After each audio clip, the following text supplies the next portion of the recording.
Sit with me. Breathe slowly. Let the noise of your day fall away. Today, remember this rule. Your own mind is your only prison. No wall can hold a thought that refuses to stop. No chain can bind an idea that stretches toward the infinite. A man can sit in a stone cell for 8 long years, but if his mind still walks among the stars, he is free. And the men who lock the door, they are the true prisoners. They just do not know it yet. This is a story about that kind of freedom, and about the terrible, beautiful price it demands. The year is 1600, Rome, a square called Campo de Fiori, the field of flowers. But this morning, there are no flowers. There is a wooden stake driven into the ground. There are thick ropes. There is a crowd pressing close, breathing in the cold February air. A man stands before the stake. His name is Giordano Bruno. He is 52 years old. His face is thin. His eyes are not afraid. He has spent the last 8 years in a prison cell. His crime is not murder. His crime is not theft. His crime is a thought. He looked at the night sky and said, "It has no end. The stars go on forever. There is no center, there is no edge." And for those words, they will burn him alive today. But to understand this morning, we must go back, far back, to a small town near Naples, where a restless boy first looked up. The year is 1548. The town is Nola, south of Italy. A boy is born into a modest family. His name at birth is Filippo Bruno. The streets are narrow. The sky above them is wide. The boy notices the sky more than the streets. He reads everything he can find. He asks questions that make adults uncomfortable. At 14, he leaves Nola. He walks to Naples. He enters a Dominican monastery, a religious house where monks live, pray, and study. He takes a new name, Giordano. He is now a friar. He wears rough cloth. He prays at fixed hours. He is supposed to obey. But his mind does not obey. His mind wanders. It wanders past the monastery walls. It wanders past the earth. It wanders into the dark between the stars. And in that dark, Giordano begins to see things that no one else dares to see.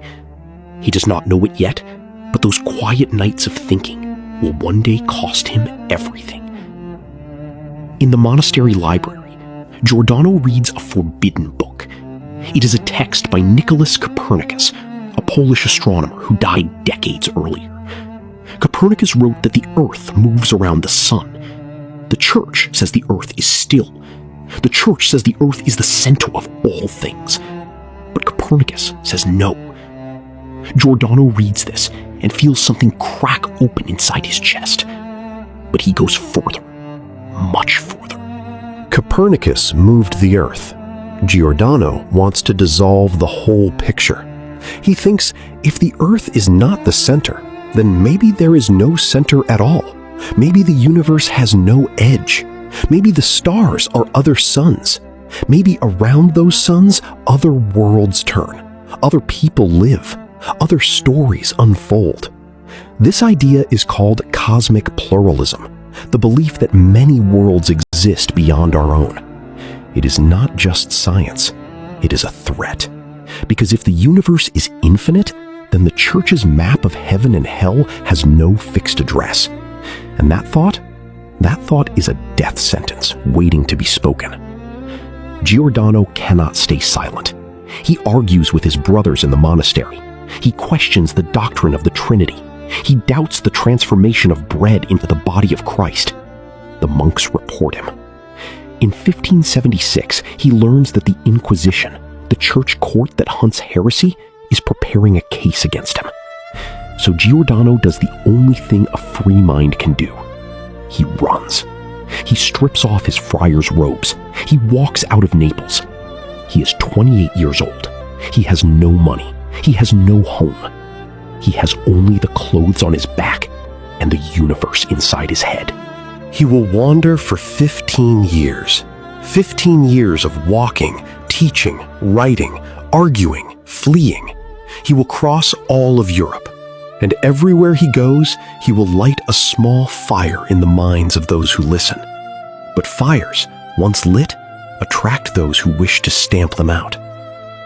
He reaches Geneva, then Lyon, then Toulouse. He teaches philosophy. He argues loudly.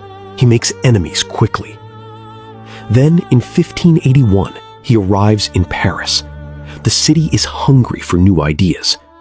Giordano lectures on memory, on the art of organizing thought. King Henry III of France invites him to speak.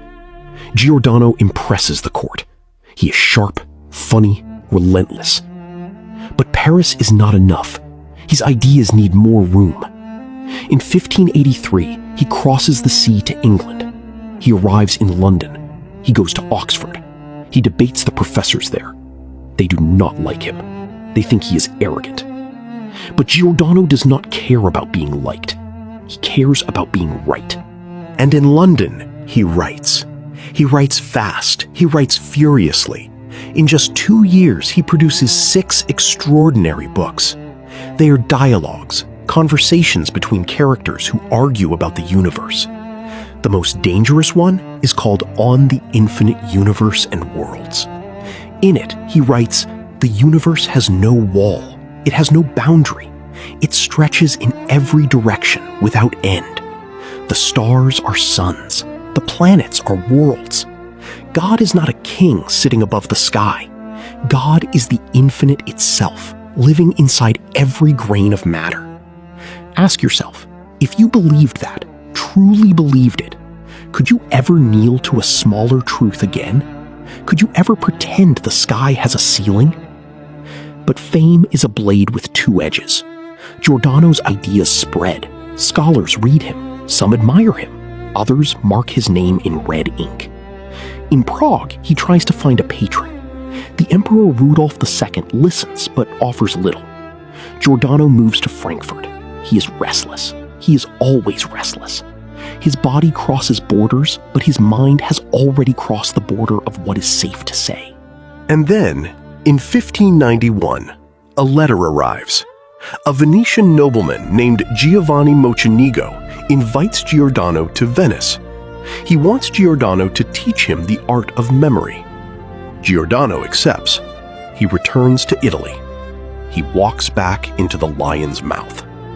Perhaps he is tired of running. Perhaps he believes his fame will protect him. Perhaps he simply misses the sound of Italian rain on stone. He does not know that Mocenigo is already growing suspicious. The nobleman wanted magic tricks. Giordano gives him philosophy. Mocenigo feels cheated. And a cheated man with powerful friends is a dangerous thing. In May 1592, Mocenigo locks Giordano in a room. Then he sends a letter to the Inquisition. He accuses Giordano of heresy, of speaking against the faith, of denying the Trinity, of teaching that the soul dies with the body. The Inquisition comes. They take Giordano. They put him in a cell in Venice. He is 44 years old. The walls are damp. The window is high and narrow. A thin blade of light cuts across the floor each afternoon. Giordano sits in that blade of light and thinks. He thinks about infinite space. He thinks about worlds without number. His body is in a box. His mind is in the cosmos. They can lock the door. They cannot lock the thought. But the Inquisition in Venice is not enough for Rome. In 1593, they transfer him. He is taken south. He is taken to the heart of the church. He is taken to Rome.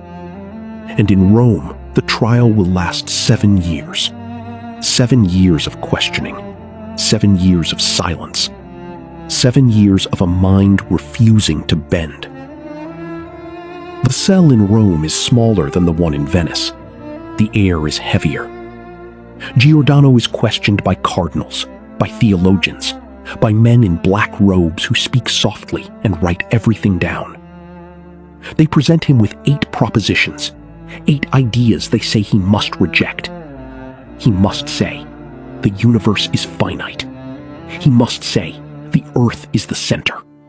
He must say there are no other worlds. He must say the soul is eternal and separate from the body. He must kneel. He must say, I was wrong.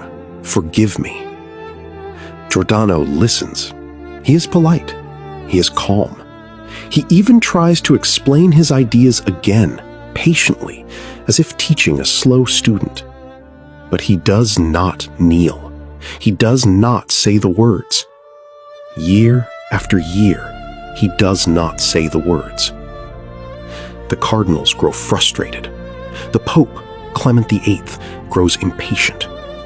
The cell stays cold. The blade of light still crosses the floor each day, and Giordano still travels the infinite in his mind. Ask yourself, could you sit in a stone box for 7 years and not trade your truth for a warm bed? Could you choose the fire over the lie? In January 1600, the Pope makes his decision. Giordano Bruno is a heretic. He is unrepentant.